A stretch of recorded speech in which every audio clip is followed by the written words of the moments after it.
All right, we're here on Monday, July 29th in Medford with Dr. Porter Lombard. And we're here to, and my name is Rachael Woody. I always forget that part. And we're here to talk about Southern Oregon wine history. And my first question for you is, why wine? What's your story of origin for how you got into wine? Well, I've been trained as a horticulturist, and my involvement was principally in tree fruits. And I was hired here to be the pomologist, which is working with tree fruits.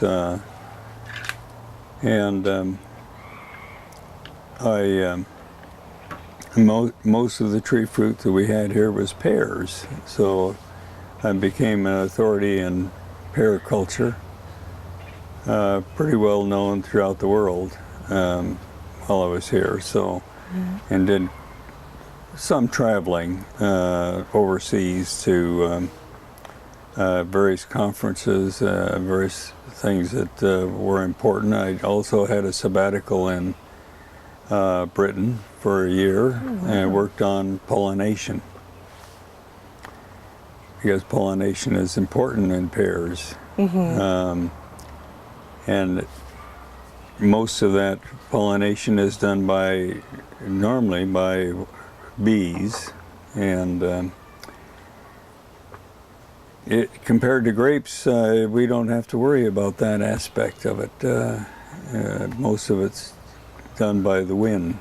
And so I spent approximately 18 years here working as I was the superintendent of the research facility here, and also worked, as I said, in pear research. Also, I was particularly interested in protection from frost.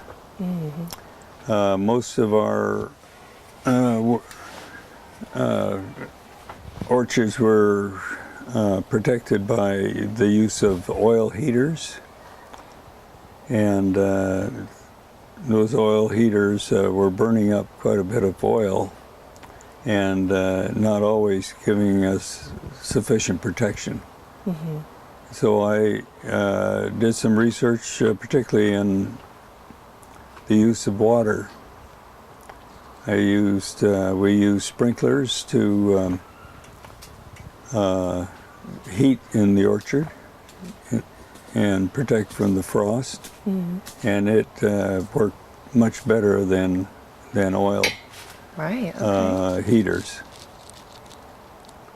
So that's generally what I was spending my time in Oregon in those days. And then I was transferred to OSU campus to work in the horticulture department there, again on tree fruits. And I was told, even though I'd been doing some work in grapes down here at the time, I was told that it's best not to get involved with the grape production, but to stick with tree fruits. Oh. And so what time was I that? kind of, the industry was asking for help from the standpoint of needs and for research, and so I volunteered for that phase. Do you recall what year or around about what time that was? Yeah, I originally came in '62 to the area and worked on pears, and then I left here in 1980 and moved to campus of OSU. And how long were you at OSU? I was there about, 12 years. Okay. And my wife and I commuted between Medford and Corvallis. We traded off on weekends, so. But that's what, about 3 hours? Closer to 4. Closer to 4. Oh my. But not daily. That wasn't daily Right. commute, but yeah. I became interested in the mid '60s about wine grapes that could be grown here. At that time, we had a table grape grower that grew mainly what we call American varieties. These are varieties that came from eastern United States, and like Concord and Buffalo was the name of one of the varieties. And they have what they call a special flavor, and we refer to that flavor as foxy. Oh. I don't know, that's where foxy came from. It doesn't deal with women. Okay. Deals with wine grapes, or with grapes, that American grapes, that is. And I believe you planted in 1967? Yeah, 67 I planted a research plot here to just evaluate it, if we could grow the wine grapes. Before that, I spent a year or two trying to do my own research here, and I spent some time at the Prosser, Washington, where they had a research facility there that were working on wine grapes. And I found that that facility had similar climate that we had here.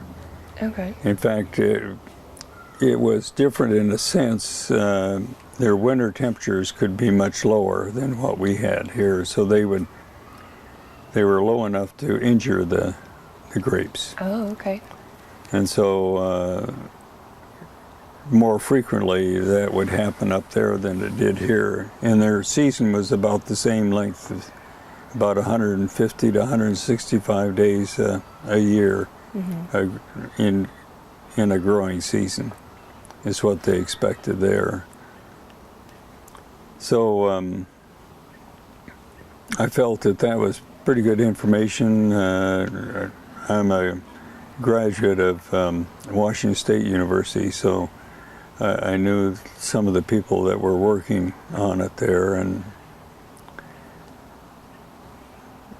so that gave me an idea. And then that maybe we should look into it a little more, and I spent more time in California, particularly in Northern California, in the Napa Valley and Davis. Spent some time in Davis, talking to their department of viticulture and enology, and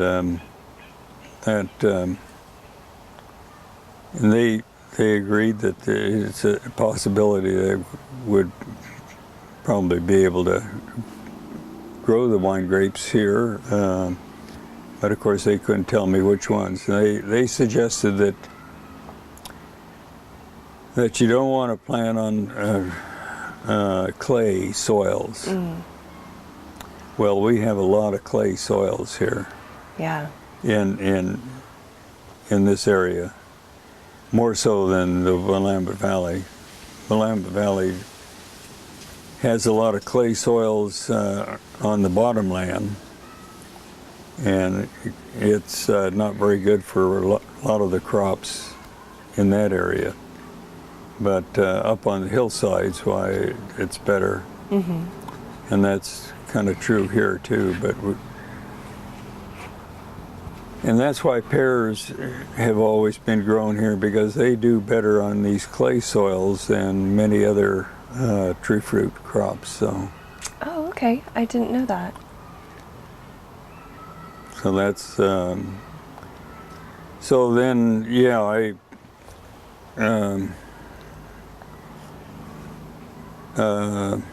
had made a request for some plant material from California, and they sent me these are just bud sticks. They have 2 or 3 nodes. I don't know if you know what a node is. A node is where the sectional bud would grow. So they sent me 6 varieties, like Pinot Noir, Cabernet Sauvignon,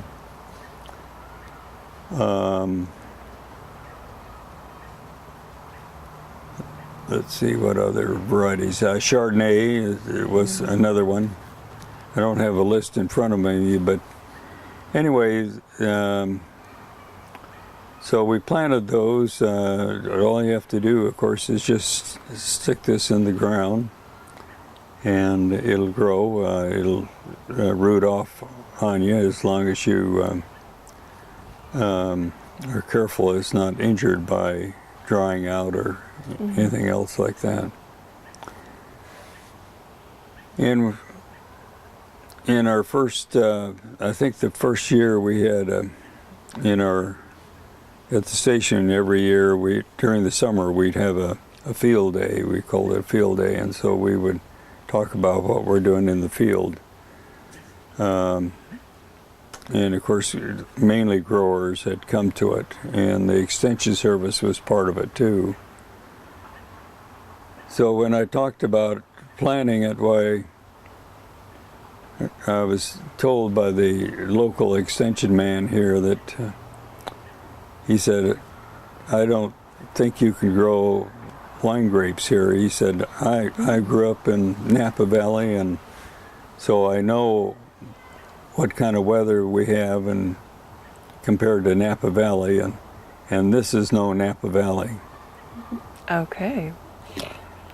So Napa Valley is, of course, more famous than the Rogue Valley for wine grapes, but there are certain advantages to our situation here, that they have problems with a lot of their soils that they plant on are clay soils. Okay. It doesn't mean that it's going to be, it's just a tougher thing to handle, the clay soils. They also have a common problem with frost, much more than we do here. And of course they have other problems. They have, at that time we didn't have any phloxera. Phloxera is the root aphid that eats on the wine grapes roots. So and they also have what we call soils that are high in magnesium. Oh, okay. And that's a real problem. It's a problem where you find it up here too, but we don't have it here in this valley. They do have it in Illinois Valley, you know where Oh, yes. Illinois Valley is on the western slopes. We call that serpentine soils. And as I said, it's you have a lot of deficiency that's a problem. Various elements are deficient, particularly phosphorus, potassium, sulfur, and various other ones that, and along with this high magnesium. So they I look at it that they have as many problems, if not more, than we have here. Right. In their experience. And so that's how we got started. We were interested in trying to first find out what varieties might do best. And at the same time, of course, we knew that there were some interest in the Willamette Valley, you know, and grapes too at that time, although it wasn't publicized very much. And of course the other thing is that they had started in the Umpqua Valley planting, and Richard Summers, as you probably know about. And Richard Summers' family, actually, he grew up here in the Rogue Valley in Ashland. That piece we did not know. No, and I think he moved to California after a while. I don't know what he did in between, and the family, some of the family is still here, I think. I don't know if they're still here now, but they had an orchard also. So I knew things were starting to move up north, and that's why I was interested in trying to get something started here. Were any other people trying to grow grapes at this time in the late 60s? Were there any wineries around? None. Okay. The only one I knew of was Richard Summers, of course. Okay. Yeah, Hillcrest Vineyards, and we have a Hillcrest orchard here. Yes, but it had nothing to do with his field. But so that's, and we were looking particularly, as I said, how the varieties would do. You know, would they live? And of course, we went beyond that. What kind of yields do you expect, and your maturity, how that. And we had some low temperatures. We had in 1970, we had temperatures as low as. This is during the frost season. We had temperatures around 21 degrees. Which is hard on grapes besides the pears. So we lost much of the pear crop here that year, but the grapes seem to come through a little bit better. They bud out later than the bloom on the pear orchard. So they were had budded out. You don't have to worry about the bloom necessarily on wine grapes. It's just the livability of the grapes to get through those low temperatures, and it's the budding. As soon as the buds start to grow, then they become susceptible to frost. I see. So and so that's more or less the first that I'm aware of. The first crop that was planted commercially was the one in Ruche, which is in the Applegate. Okay. And that was the Wisnowski family. Okay. I'm actually going to speak with Mark and Mike later this week. And their father is the one that first planted it. He was, and I don't know if anybody mentioned, while I was on a sabbatical in 1970, when I came, evidently the year I was gone, why RCC, Rogue Community College, had a course in wine grapes. Okay. While I was gone. So it perked up the interest, I think, of several local people, and Wisnowski was one of them. And others, the Carpenters, Dunbar Carpenter, and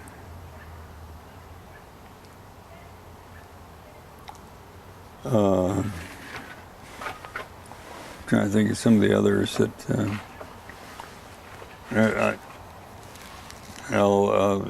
maybe I'll get hold of those names afterwards, but I've forgotten some of their names now. Dick Troon. Dick Troon's one. Oh, you could, yeah. He's one. And Weisinger in Ashland, perhaps? That I don't know, and I doubt. Okay. He came in later, yeah. And John Osterhaus, another one.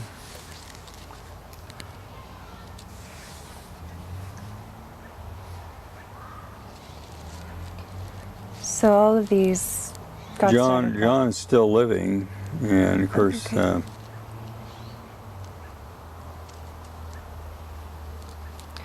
but Dunbar Carpenter isn't.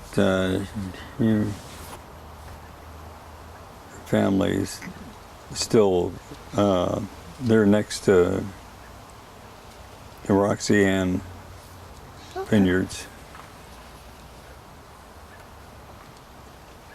For John Osterhaus, do you recall the name of the winery or the vineyard? No, he didn't. Well, just John Osterhaus. No, he didn't have. He was interested in a winery, and he ended up making wine for himself.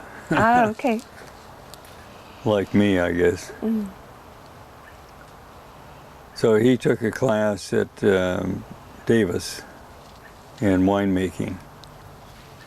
And plus, I don't remember if he was involved with that first course, and that was done by a man, name that you probably have is Coury.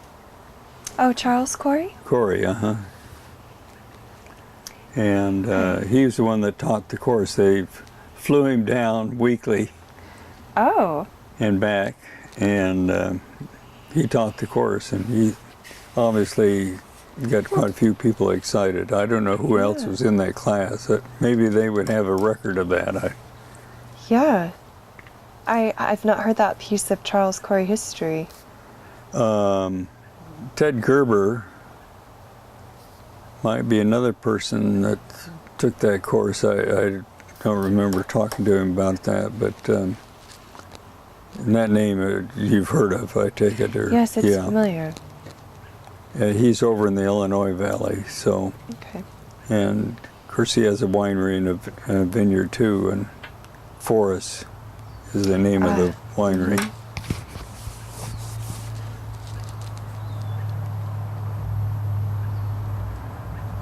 So what was it like in the early to mid 1970s with people getting interested in making wine? Well, you'd hardly know it, I guess.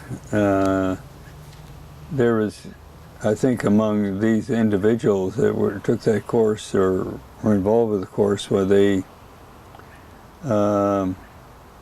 were talking about trying to set up a cooperative winery, and I think I wouldn't say they didn't trust him, but they were concerned that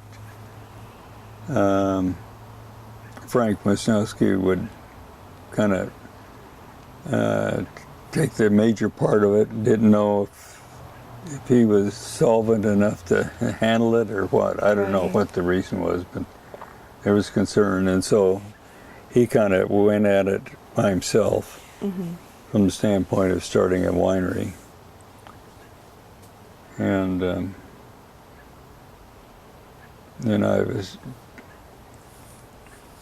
there was other, Roger Lane, I don't know if that, have that name. He and his wife, I can't remember her first name now, but she had some experience, evidently. She had taken the class or so at Davis, and they moved up from California and developed a vineyard in the Applegate. And they also planted about the same time as Wisnowski. Maybe slightly later, I'm not sure in that timing. But. Okay. From those beginnings, how did you see it grow in this area, the wine industry? Well, it didn't grow very fast. Yeah. No.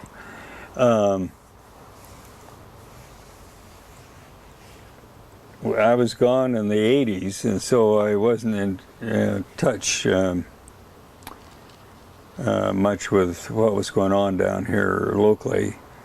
But there was a group that, of course, had developed meetings and various other events that were going on here in the 80s. Mm-hmm. There wasn't much until the 80s, but once into the 80s, why they, I think they met frequently, and I gave all those records, since I wasn't here, I gave all those records to SOU's library. Mm-hmm. And so they're down there now. I need to go through it in order to find out who was involved. Mm-hmm. Some of those names probably aren't involved at all now, but so things really didn't start to roll until about the 90s.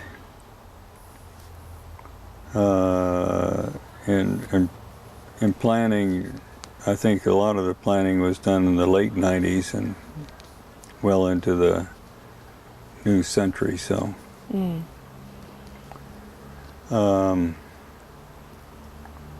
I was trying to think, some of the people that were here, of course, John Osterhaus was here. He was involved with the association. Nancy Tappan, another one. She was the one that had the records that I got hold of, so.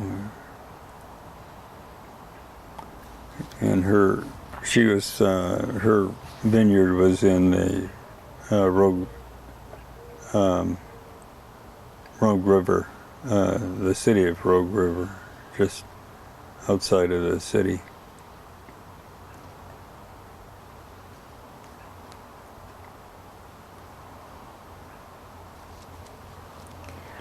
To go back to some of your research with trying to figure out what types of grapes would grow best mm-hmm. in the area, what were your findings?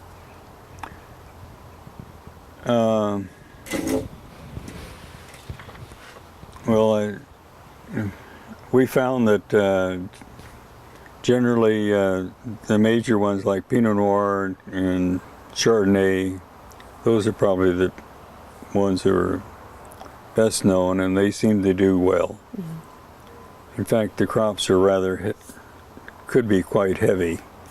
And later on, of course, when I was in Corvallis, why we did some work on thinning, and now it's commonly done. Mm-hmm. Trying to keep the crop down, particularly in the Willamette Valley.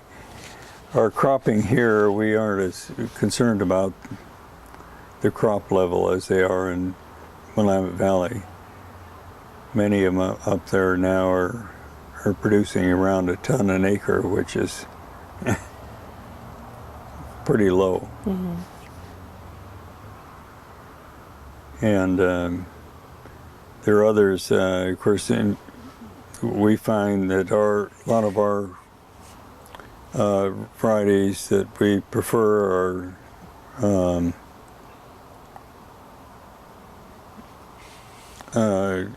are developed rather later than they do up in, well, I should say they are able to mature them here, the later varieties.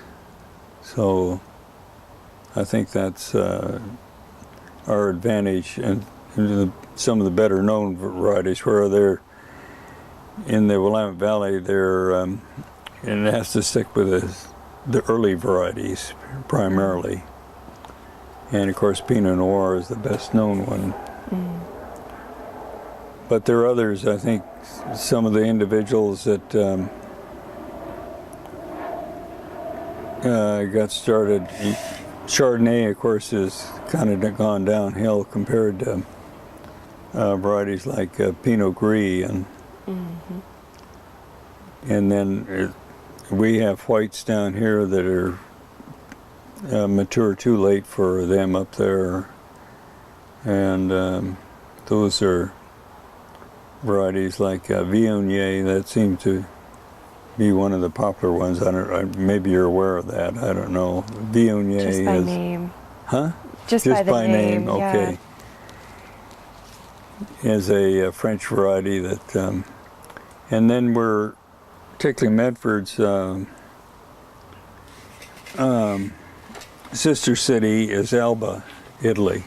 Oh. And I don't know if you know where Alba is. It's in the northwestern part of Italy. Okay. And it's their varieties are, well, there are a whole list of them, but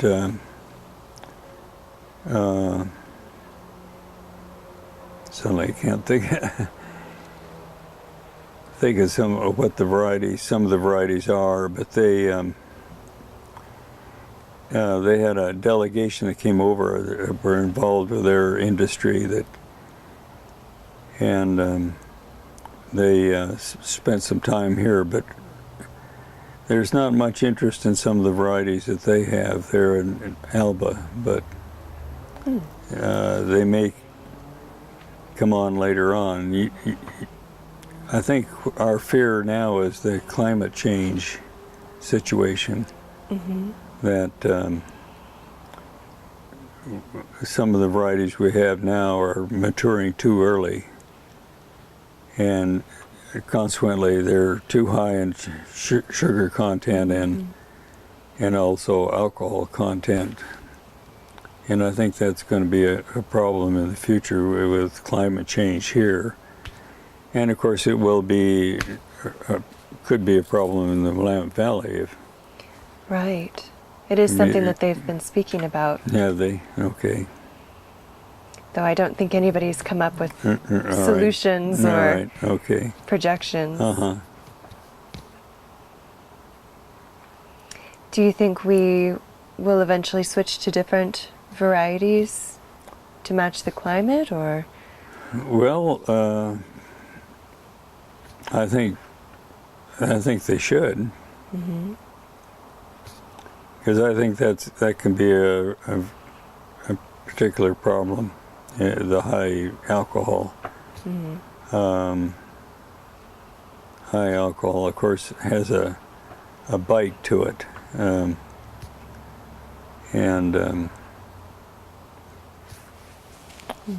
I think it's one that could be a real problem,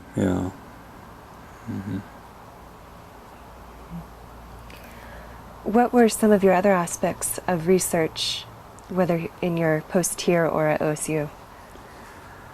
Well, one that I was involved with, we gave a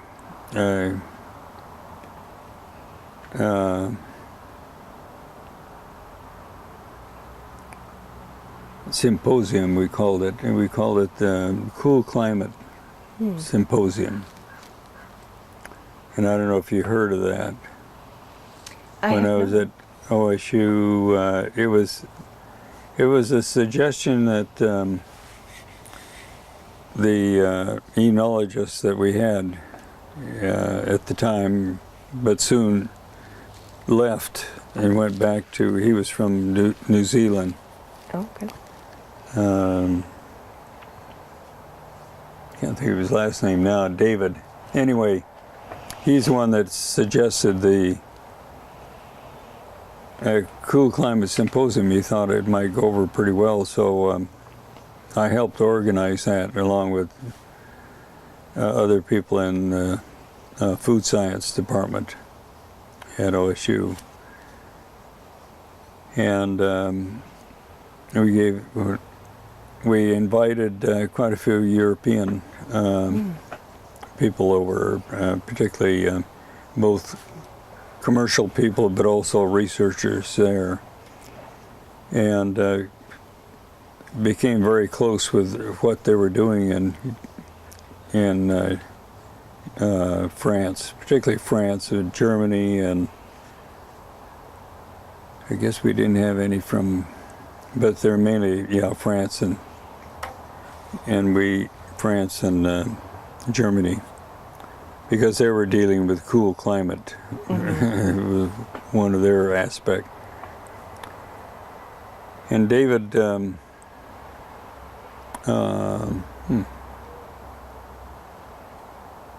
mentioned his name earlier, and now suddenly I can't think of his name. Let or Adelsheim? Adelsheim. David Adelsheim had a lot of good connections in Europe.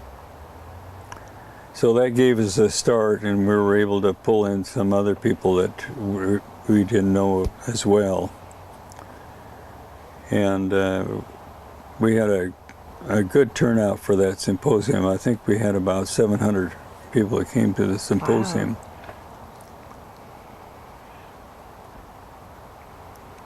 And that symposium, we set it up so people, they're mainly growers that came. There were some researchers came from Washington State.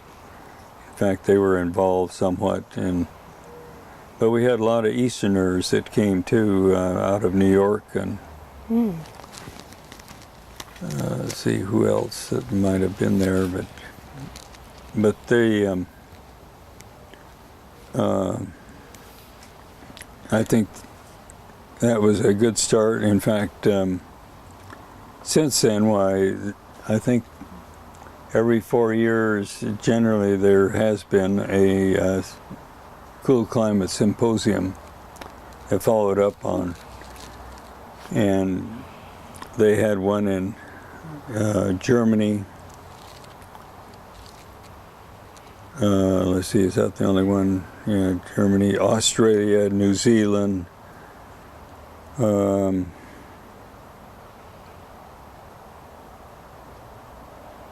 Left out anybody else? Oh, Cornell University. I think I covered all of them, but that's where they've all been.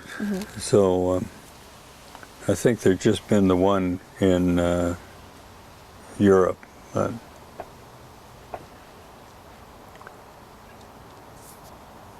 So there have been a lot of follow-up on that basis. What sorts of subjects are covered at the symposium? Mainly dealing with climate. What kinds of things that might occur to the quality of the wine, the production problems that may occur, maturity, and of course there was some enology concerned about how to handle, certain problems that may occur because of the lack of maturity or whatever it is. Also, those are the principal things I can think of. Okay. Were there any aspects of research or wine growing that you feel particularly passionate about?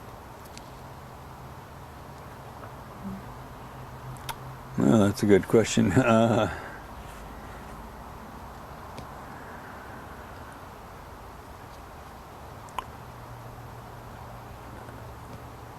Well,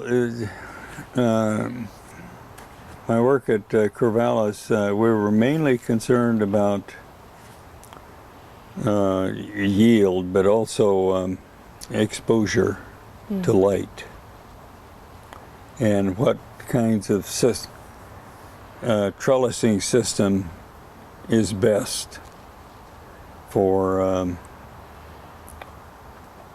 well, of course, up there was for Pinot Noir, but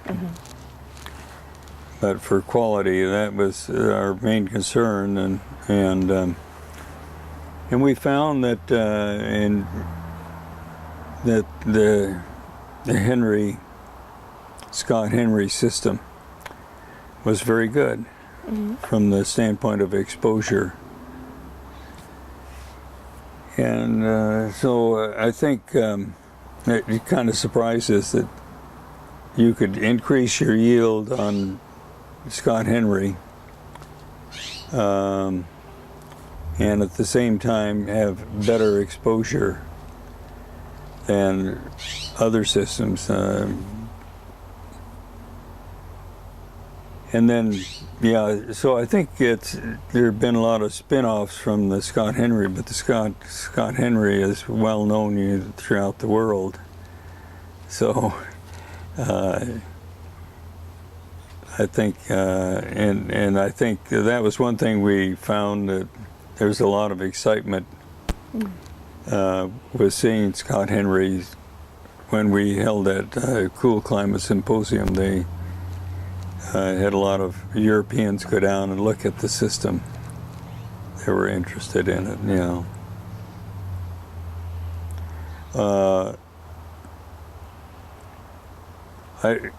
I'm a little concerned. Of course, there's interest in, of course, the soils, and I think that's important to a certain degree. And I felt particularly here that's something that we need to be cognizant of. But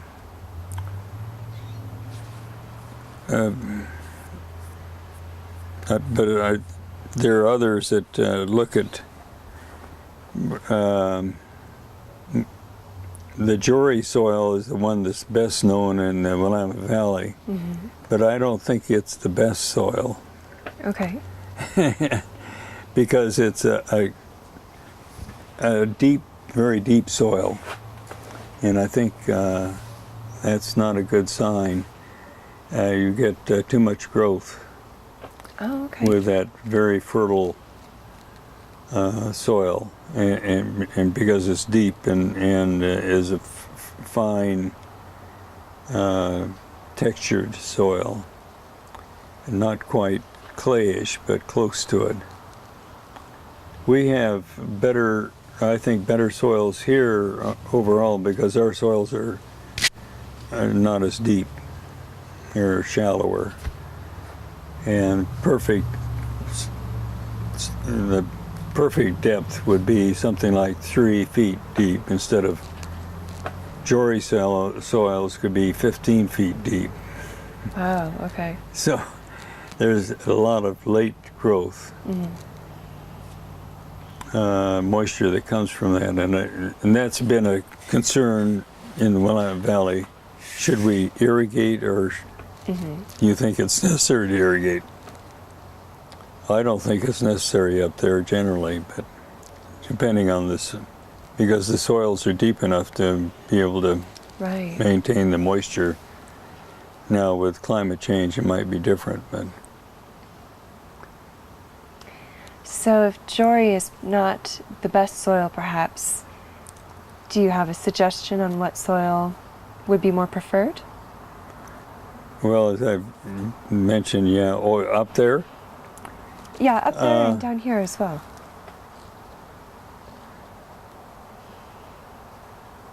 I'd have to look at the list. I don't remember the names of them very well. There's Alpine. Is that Alpine? No, I'd have to look at the list. Willikinzie, I think, is the only other soil name. Yeah, that's another one I was disappointed in.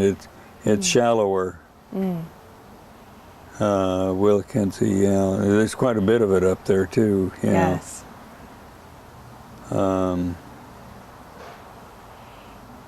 No, I just don't remember the names of them.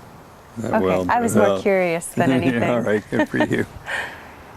Good questions, but here, the soil we're on here, which is fairly shallow, it's only about 18 inches deep here. Okay. And it is a good soil, but it needs irrigation. And generally, of course, we need irrigation down here. But I was interested in the amount of irrigation necessary, or the total amount of water that's necessary for grapes, wine grapes. And they don't need as much moisture as other crops, like tree fruit crops like apples and pears. They require about 20 inches of moisture for the year. And here in wine grapes, I find that it's about 10 inches, 10 to 11 inches. If you're interested in it. Yes, Okay. most definitely. And in fact, the information you've been able to provide us, we've been mostly interviewing winery owners or vineyard owners, so to be able to have an interview with someone such as yourself that has more of the science and research background, it's an area we've not really been exposed to yet. Well, the other one is controversy and deals with spacing. Oh. So you're not aware of that. Not aware that it was controversy. We've definitely heard variances on how close or far apart this should be planted. Well, yeah, that's what I meant by spacing. Which I think, well, this spacing that I have down here is pretty tight. It's about 3 by 3. Okay. And that's the kind of spacing you'll find in places like France, Burgundy, particularly Burgundy. And that isn't a spacing I recommend. Okay.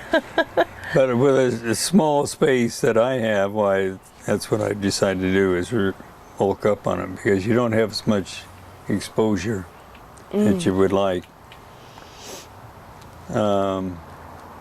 But I was able to, I could get 20, the spacing I had down there on some of the European varieties were running close to 20 to 22 tons an acre. Okay. Now you don't, most European grapes, they don't like to go over 5 or 6 tons an acre. Okay. And in Willamette Valley, of course, there's some growers, I don't know who necessarily, but want to keep the tonnage down to 1 ton an acre. So I don't know how you're going to make much money off of it and get enough quality. They think that's important for quality,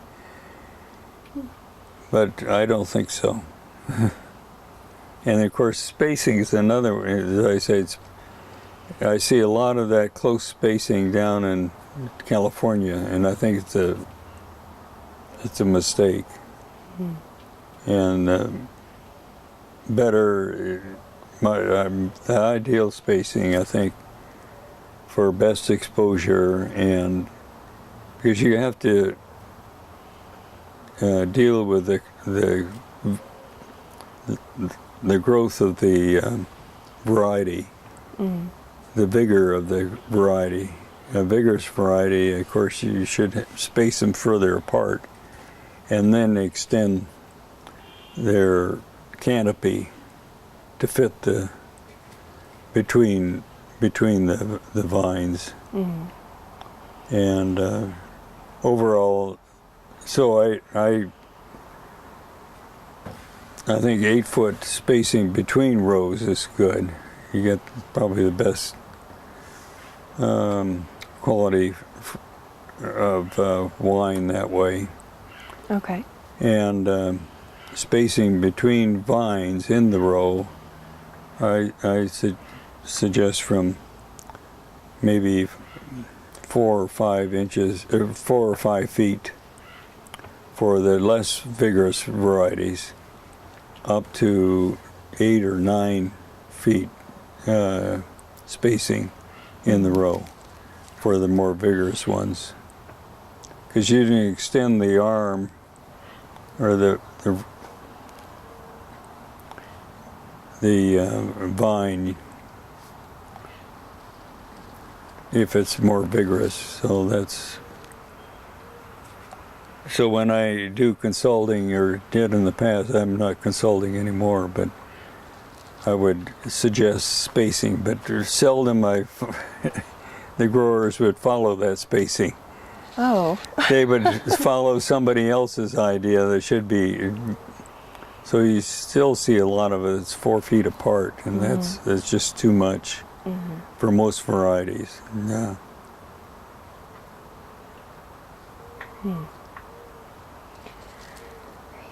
Over the course of your research and years, both here and at OSU, were there certain people that you've been working with in the industry for a long time? Oh, yeah. Of course, David was one of the best people, but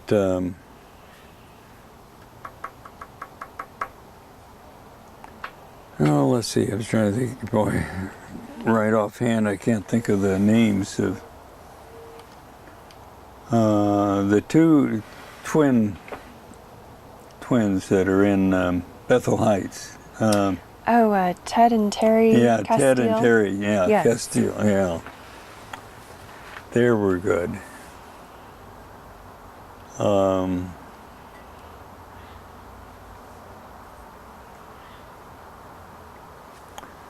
Well, I just boy, let's see who else at Port.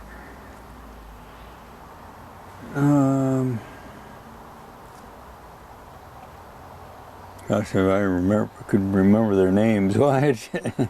Sorry, it's an exercise in memory.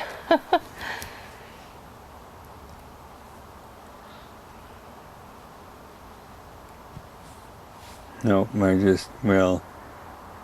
Okay. I have another question for you. Knowing what you do of the industry, and now from a retired angle and seeing what's going on here, does the Rogue Valley have much of a future in the wine industry? Do you think it'll stay very similar in production as it is now, or what's the potential for growth as you see it? I think that's a worry among local people here. They think, well, how are they going to sell their wine? And I think it depends on the quality, of course, and the price. Right. I have a lot of friends here locally that won't buy any of the local wines because they're too expensive. They like $4 or $5 bottles of wine. Yeah. Of course you would. But I think it's important that people need to be educated in a way that they would appreciate quality. And most people just like to slug it down instead of sniff it down. Right. I think it's important to get the aromas. People that evaluate their wines with the aromas and various other qualities, the color, than trying to just slug it down. So. But it doesn't answer your question. I think there's a concern that, of course, how are they going to compete? Well, I think they can compete pretty well, but the area isn't as well known as the Washington one.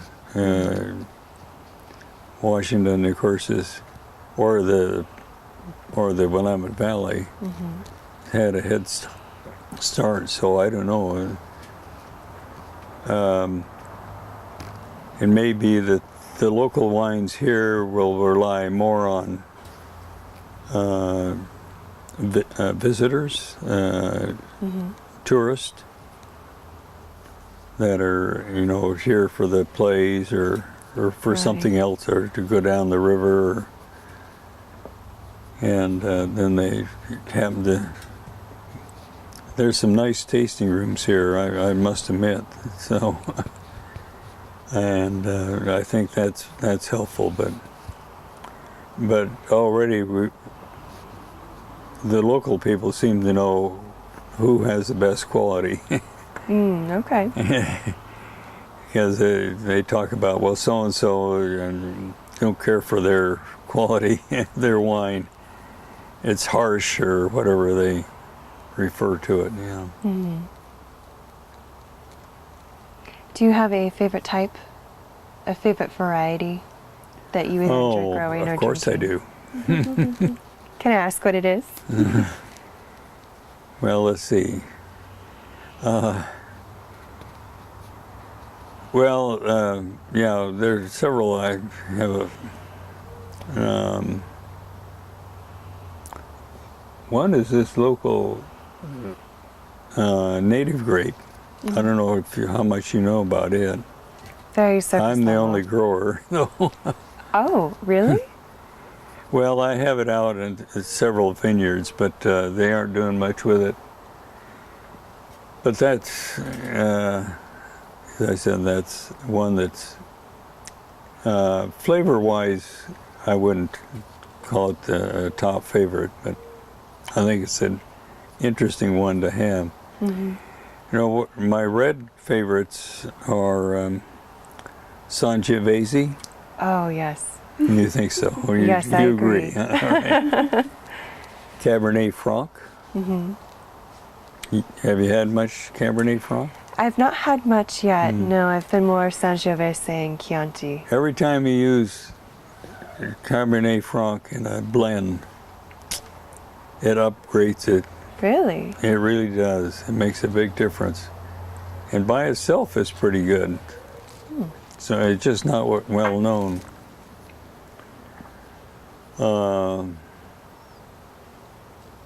The whites, I'm not sure. Viognier, I think, has been a good one. And Pinot Gris, I like.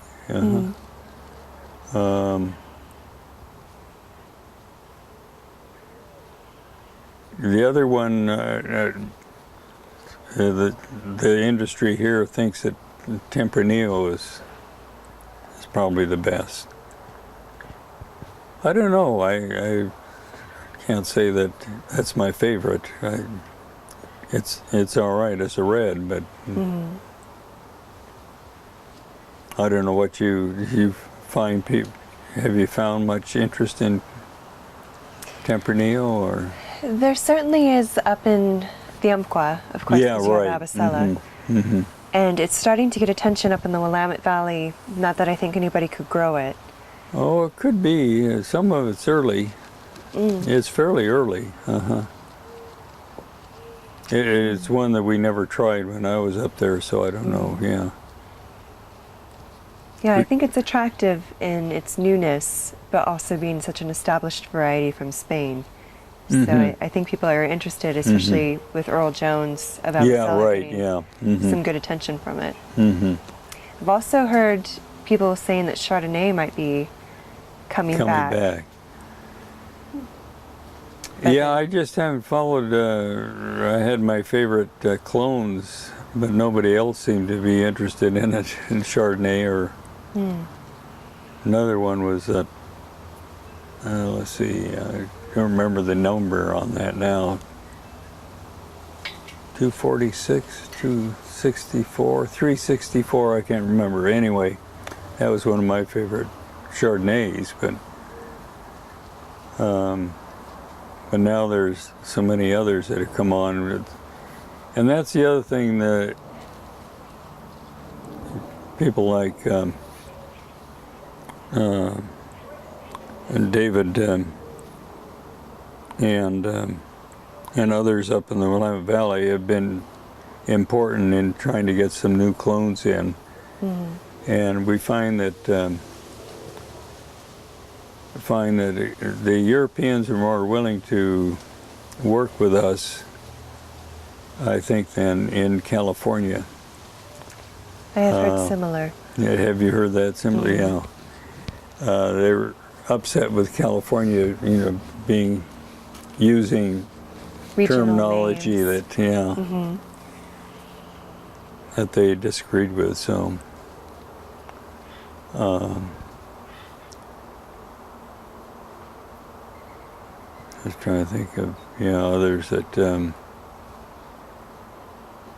And of course, that was mainly French and German. And when I was at Corvallis, we had some exchange with some of the French or the Burgundy people. So had a few that students that would come over, and I had a woman student that graduate student that applied for a job and working in a winery in Burgundy, but I don't know. I think her name was Jean, Okay. but of course in French it's John, Oh. and I think they got confused. Is it a man that wants a job, and so they offered a job, but once she got over there, no job, Really? because women weren't being hired for. Oh. So what happened to her? Did she came back and graduated in soil science, or got a degree in soil science. Wow. Now this may be a bit of a long shot on my part, but when you were doing clone research, was there much known about what clones or varietals were grown back when the pioneers came over? Oh, Like Peter Britt? I doubt it. Yeah. I think the French were the ones that really got started early on that. Germans kind of came in later, I think, but California kind of poo-pooed that, I think. At least they weren't interested.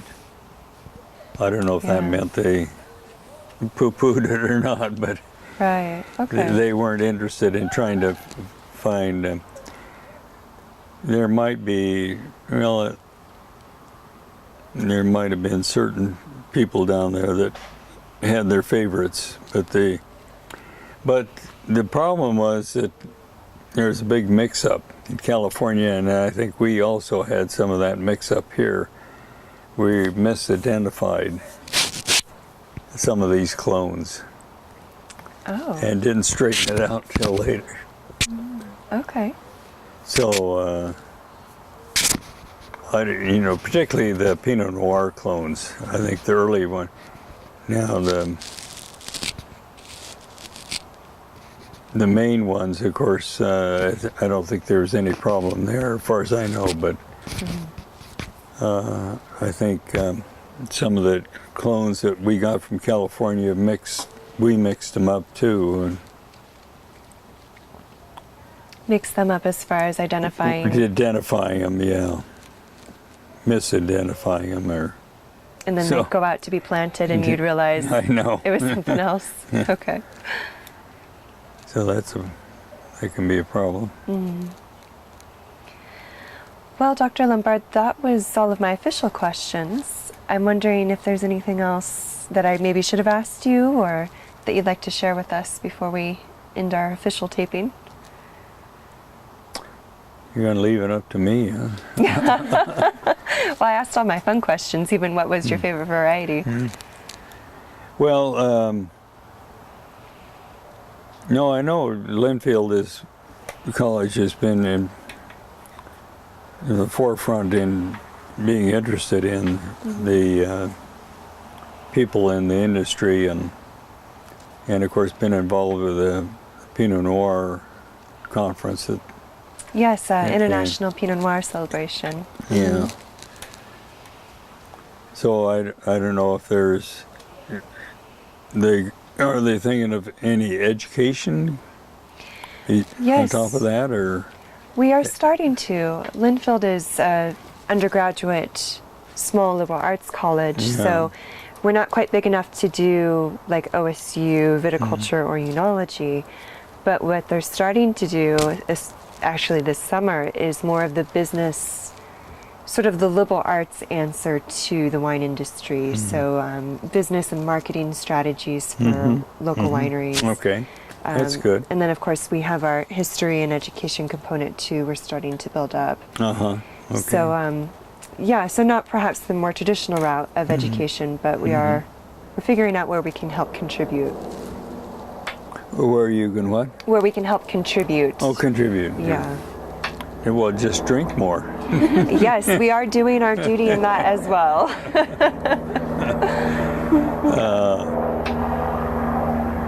Well, I don't. Yeah, I think that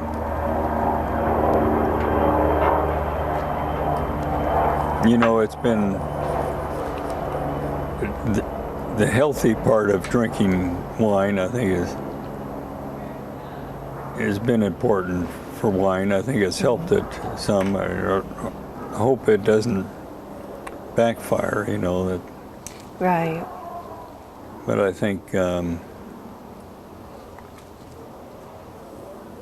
how healthy it is. Why there are obviously certain things in it that might are good for you, but I think alcohol the alcohol itself is something that could get us into trouble. So what do you think of this? It's good. It's got a very bold flavor, which I like. It has a what variable? A very bold flavor. It's very good. What do you think of it? Well, I think it's pretty good, isn't it? My friends that have tried it said, well, I think it could be a good one for blending. Oh, okay. But you notice the color. Maybe it's a little hard in there. It's very deep red. It's beautiful. And of course, some of that's due to the small berries, but even then, the larger berries don't seem to dilute it. So it's got a good color to it. Very deep red. I think that's one of the deepest reds I've seen, actually. No, it's very good. Thank you for sharing it with us. Well, what I should do is give you a bottle of it. Huh? That would be very generous of you, but we don't want to impose either. But we would drink it as well. It would have a good home. Well,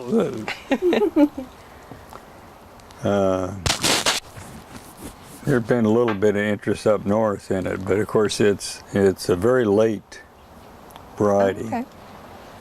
Later than any other European varieties I've grown, so it may be a tough one to. Maybe later it'll come into. Right, with the climate change. Well, let me perhaps. put my famous label on it. Okay. Yes. Yeah, we'll get a picture of it too, for sure. Okay.